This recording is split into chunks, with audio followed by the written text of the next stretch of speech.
Is this working? Excellent connection, going live. Perfect. I figured I've got nothing better to do with my life, that I should be doing other things.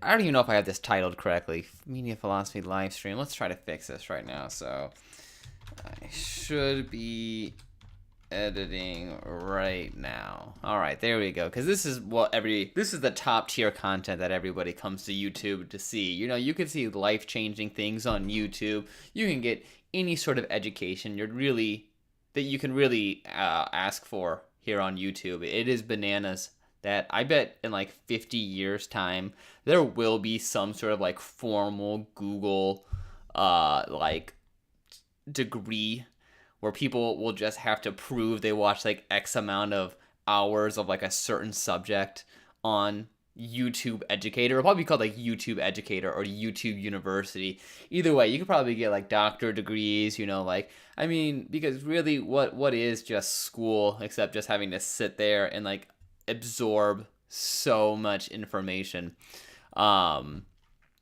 Isn't that really what it is? Just I mean, I guess there's schoolwork as well that you have to take care of, like actual like, you know, assignments. Is my audio even working? Okay, it does. But yeah, I bet that's gonna be a thing. So let's get here. Instead of editing, let me waste all of our time together because I am bored.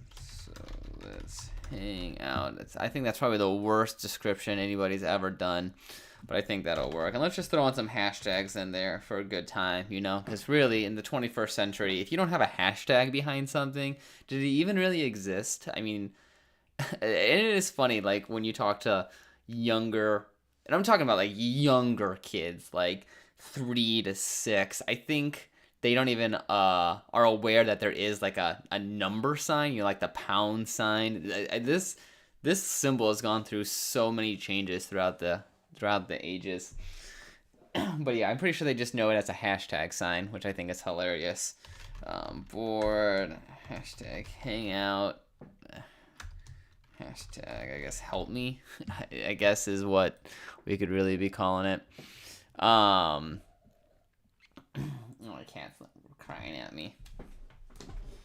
So once I get better at this whole streaming thing, maybe I can actually just like hang out and like stream while like working on my videos. Let's turn that down. Because that would be cool, you know. Maybe I get like a second monitor, you know, become one of those hackers, you know. I feel like anybody over the age of 60, if they see a second monitor, they automatically assume that you're like hot shit. That you're doing something really exciting, but really that you just found some crappy monitor at like Goodwill or whatever. You know, I should really be embarrassed looking at the back of my like apartment room, my office in this stream. It should be a wake-up call, but I guess we also need to just have pride in what our environments are, you know. Why focus so much on what's going on back there when the real action is happening right up front? But yeah, I just figured I got nothing better to do, so I thought I'd just kind of stream and chit-chat. Oh, look at that. I got a whole 0 people hanging out here. That's incredible. We are doing this analytics. God, might be a cry for help. I mean, in what universe is doing this like a healthy way to spend an evening? You know, I could be hanging out with friends, could be, you know, I mean, even editing is a pretty you know, it's a hobby, so it's a pretty worthwhile thing to pursue.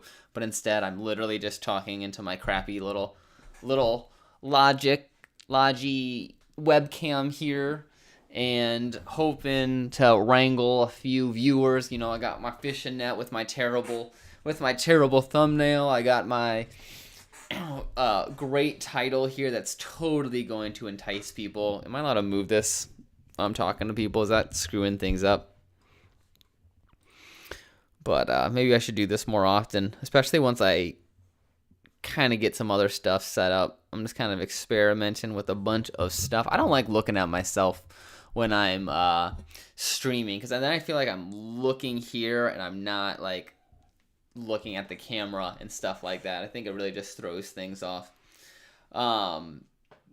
But yeah, I don't really even have anything interesting to talk about. And I think that's the saddest thing about these kind of videos. And I've done like these kind of past videos where I've kind of just tried to do like a stream of consciousness sort of thing. And I think have I been on mute this whole time? There's no way. There's no way. No, I'm not on mute. Okay. So I think one of the saddest things about these videos is it really just shows me at least how much of an airhead I really am.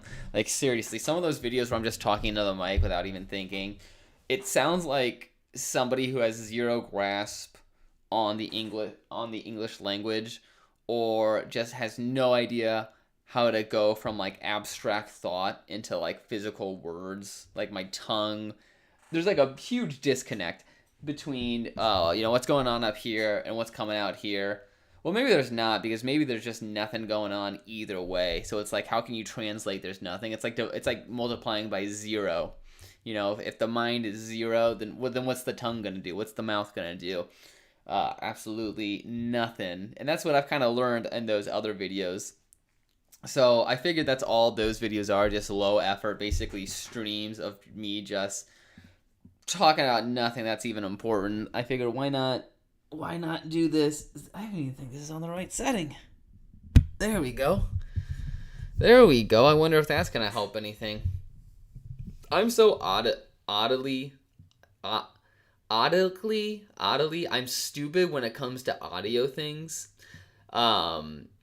I love drawing, I love painting, I've done a decent amount of amateur writing, and really, isn't that the best kind of writing there are? Why read really high-end books or articles, written by people with, PhDs or master's degrees, when you can just read some crappy fan fiction online? I mean, we really live in the best day and age where you don't even need, before there was like that gatekeeping of like who could do what, maybe you had to know somebody in the industry, or, prove yourself by winning some stupid contest. But now it's like you can just throw your stuff online, and it's like it gets traction.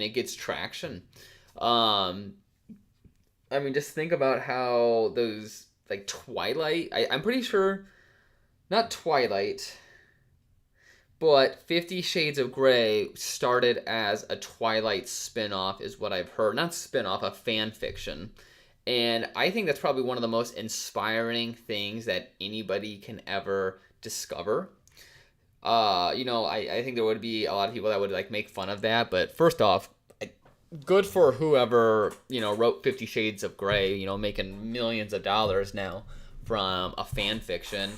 And it's just like, if they can do that, then who says that My Little Pony fan fiction can't turn into its own little spin-off, with just changing it just enough to like avoid the copyright infringement? Who says that you can't take just anything, just any kind of hobby or whatever? I mean, I guess there's been tons of just YouTubers who have made a decent amount of money from this. Probably there's obviously, I mean, there's a huge continuum between people who have made, tons of money from this to a lot of money to, little extra, pocket change to, people who are getting 50 views and a handful of subscribers.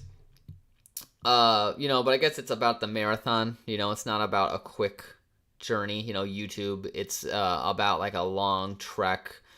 And I guess there are people out there that, within like a year, I think I'm so old when it comes to just YouTube stuff that I have no idea what's even relevant or anymore. And I think that's why I'm never gonna get more than like 400 views a video, because I truly don't even know. I'm so out of touch with the younger generation now, and it's sad. It just sneaks up on you and you don't even realize it. But I was just saying that it is a lot of fun, just editing in general. I used to do like a whole bunch of animation and animations on like Newgrounds. Yeah, so I guess it just kind of brings me back to those days. just working on whatever stupid project I have. God, if I only got into this just a couple years ago when I didn't work like a 40-hour a week job, where I would work like at a restaurant job, which would still, be physically demanding. I was still putting somewhere between like 28 to 40 hours a week anyways, but I just feel like I didn't have, it wasn't so rigid, so I could just like literally, either like request some more time off or maybe only work 3 days, but they were like 12-hour shifts. And maybe I can do that with my current job too. I don't know if I would want to. But I'm still pretty proud that I've been able to kind of make a consistent schedule work when it comes to uploading videos. Definitely going to try to cut back on that to try to think more about the quality of what I'm releasing opposed to just trying to go like video after video after video, week after week. Because people are like kind of clicking on it, but if no one stays to watch it, then like it's not going to be, if I can get people to click on it, like whatever, that's half the battle. But if they leave after 30 seconds, then it wasn't a good video, I guess. Speaking of that, I gotta totally work on another thumbnail for my stupid Mike Wazowski. Mike Wazowski. I always thought it was Mike Wazowski. It's Wazowski.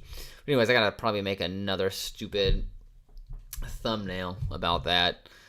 Man, there's nothing worse than thinking you're gonna create like a video that's finally gonna get you views. Maybe finally get like one subscriber, and then it just like fizzles out just so quickly.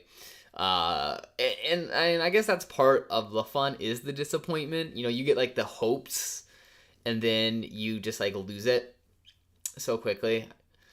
Like I saw there, I got like one single viewer, and then they like tapped out so quickly.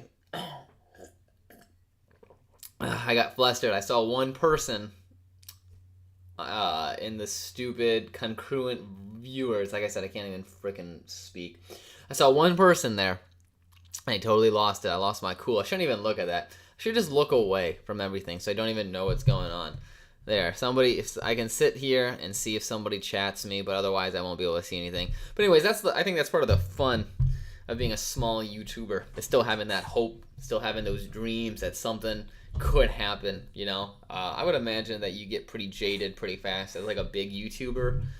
And just in the sense that, the numbers aren't special to you anymore. If you get 300,000 views every time you release a video, good for you. I get excited just seeing one viewer pop into my stream there.